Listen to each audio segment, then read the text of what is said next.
मुझे वोट देने की कोई जरूरत नहीं है।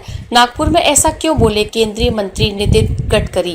गडकरी के बड़ा बयान देते हुए कहा कि पिछले 10 वर्षों में यदि मैंने किसी के साथ कोई भेदभाव किया है या दलितों और मुसलमानों के साथ अन्याय किया है तो मुझे वोट देने की कोई जरूरत नहीं है।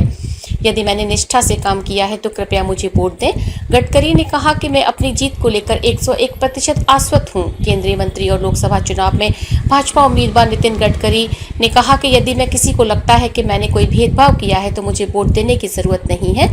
मुझे जो भी पहचान मिली है वह नागपुर के लोगों की है। मैंने भेदभाव किया है तो वोट न दें। गडकरी ने कहा कि पिछले 10 वर्षों में यदि मैंने किसी के साथ कोई भेदभाव किया या दलितों और मुसलमानों के साथ अन्याय किया है तो मुझे वोट देने की कोई जरूरत नहीं है। यदि मैंने निष्ठा से काम किया है तो कृपया मुझे वोट दें।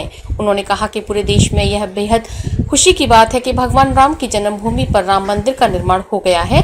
आज हम देश भर में रामनवमी मना रहे हैं। भगवान राम हमारी संस्कृति के प्रतीक है। आज भगवान राम के आशीर्वाद से हमने राम राज्य की स्थापना का संकल्प लिया है, वचननामा जारी किया। मंगल को नितिन गडकरी ने नागपुर लोकसभा क्षेत्र के लिए वचननामा जारी किया। उन्होंने कहा हमारी योजना नागपुर में जैविक फल, सब्जियां और खाद्यान्न बाजार खोलने की है। गडकरी ने कहा कि मैं अपनी जीत को लेकर 101% आश्वस्त हूं।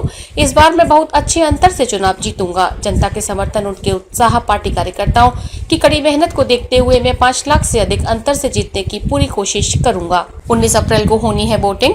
महाराष्ट्र के 48 संसदीय क्षेत्रों में से एक नागपुर में लोकसभा चुनाव के पहले चरण में 19 अप्रैल को मतदान होगा।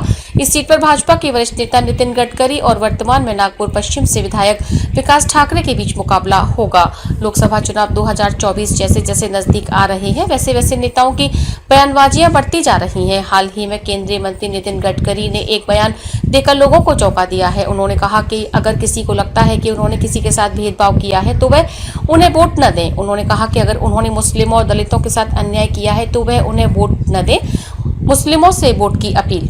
भाजपा नेता नितिन गडकरी ने लोकसभा चुनाव के पहले चरण का प्रचार खत्म होने से पहले कहा कि मुझे जो भी पहचान मिली है वह नागपुर के लोगों की है। पति पत्नी, परिवारों और राजनीतिक दलों के बीच मतभेद है। पिछले 10 सालों में अगर मैंने कोई काम में कोई भेदभाव किया है तो दलितों या मुसलमानों के साथ अन्याय है तो मुझे वोट देने की कोई जरूरत नहीं है। अगर मैंने ईमानदारी से काम किया है तो कृपया मुझे वोट दें। नितिन गडकरी ने रामनवमी के मौके पर खुशी का इजहार किया। उन्होंने कहा कि राम जन्मभूमि पर पहली बार रामनवमी के मौके पर एक भव्य उत्सव देखा जा रहा है। उन्होंने कहा कि यह पूरे देश के लिए बेहद खुशी की बात है कि भगवान राम के जन्म स्थान पर राम मंदिर का निर्माण किया गया है। आज हम पूरे देश में रामनवमी मना रहे हैं। भगवान राम हमारे इतिहास और संस्कृति के प्रतीक है। आज भगवान राम के आशीर्वाद से हमने राम राज्य स्थापित करने का संकल्प लिया है। ब्यूरो रिपोर्ट, अमन की शान।